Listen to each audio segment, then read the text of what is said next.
ഏതാനും കുറച്ച് ദിവസങ്ങൾക്ക് മുമ്പ് തന്നെ അർദ്ധരാത്രിക്ക് ശേഷം ഇതേപോലെ ഒരു അലർട്ട് മെസ്സേജ് കേട്ടിട്ട് ഞെട്ടി എഴുന്നേറ്റവരായിരിക്കും നമ്മളിൽ പലരും, അല്ലേ? എന്നാൽ കാര്യം എന്തെന്നറിയാൻ മൊബൈൽ നോക്കിയപ്പോഴാണ് മഴ സംബന്ധിച്ചിട്ടുള്ള ജാഗ്രതാ നിർദ്ദേശമാണെന്ന് മനസ്സിലാക്കിയത്. അടിയന്തര ഘട്ടങ്ങളിൽ ഉപയോഗിക്കാൻ 2026 മെയ് 2-നാണ് സച്ചേത് മൊബൈൽ ബ്രോഡ്കാസ്റ്റ് അലർട്ട് സിസ്റ്റത്തിന്റെ മുന്നറിയിപ്പ് സംവിധാനം കേന്ദ്രം പരീക്ഷിക്കുന്നത്.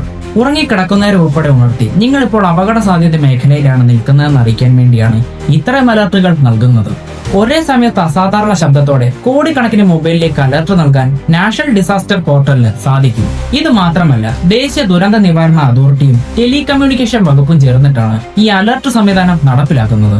ഇനി നിങ്ങളുടെ ഫോൺ സൈലന്റ് മോഡിലോ അല്ലെങ്കിൽ ഡു നോട്ട് ഡിസ്റ്റർബ് മോഡിലാണെങ്കിൽ പോലും ഈ സന്ദേശം വരുമ്പോൾ നിങ്ങളുടെ ഫോൺ ഉച്ചത്തിൽ ശബ്ദിക്കുകയും അതേപോലെ തന്നെ സ്ക്രീനിൽ സന്ദേശം തെളിയുകയും ചെയ്യും. കൂടാതെ ജിയോ ടാർഗറ്റിംഗ് വഴിയാണ് ഈ സന്ദേശങ്ങളെല്ലാം നിങ്ങൾക്ക് ലഭിക്കുന്നത്. എന്തായാലും ഇതേപോലുള്ള അലർട്ട് മെസ്സേജുകൾ ഇനിയും നിങ്ങൾക്ക് വരാം.